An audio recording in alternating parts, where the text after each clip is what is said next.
Je m'appelle Philippe, j'ai 31 ans, donc ça fait 10 ans que je suis dans le secteur de l'eau et l'assainissement. Donc j'ai fait plusieurs missions, donc deux en République centrafricaine, une en RDC et cette année j'étais donc responsable de département au assainissement et hygiène pour ACF au Tchad. Concrètement, responsable de département au assainissement et hygiène, ça consiste à piloter l'intervention de l'ACF sur ce secteur, donc tout ce qui est accès à l'eau, à l'assainissement, amélioration des pratiques et des conditions d'hygiène, donc mise en place des différents programmes, identification des besoins des bénéficiaires, recherche de financement, support aux équipes sur le terrain. J'ai eu à gérer donc, différents projets sur différentes bases, donc sur 4 régions différentes, que ce soit donc, des projets de prévention pour les épidémies de choléra à la frontière avec le Cameroun, des projets de recherche de lien entre l'eau, l'assainissement et l'hygiène et la malnutrition, un projet de marketing social eau, hygiène, assainissement, et aussi des réponses d'urgence sur le lac Tchad pour les déplacés du conflit Boko Haram. En tant que cohort de WASH, on est manager fonctionnel des équipes sur le terrain.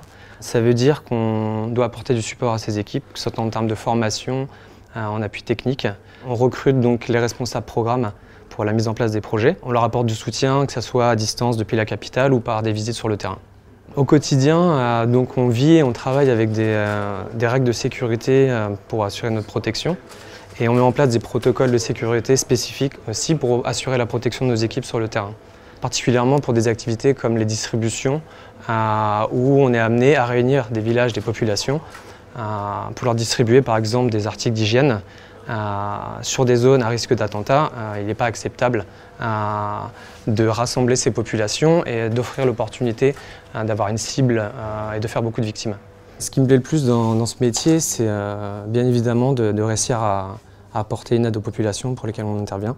Et c'est vrai qu'on a beaucoup de satisfaction quand on atteint des objectifs qui permettent de soulager les difficultés auxquelles sont confrontées les populations. Si je devais conseiller à quelqu'un de faire ce métier, je dirais que c'est un métier passionnant. On ne connaît pas la routine. On est amené à se déplacer dans des zones à travers le monde où peu de gens vont pour apporter une aide aux populations qui sont vraiment en difficulté. Et donc c'est vraiment quelque chose de passionnant où on ne s'ennuie jamais. Voilà. La routine n'existe pas.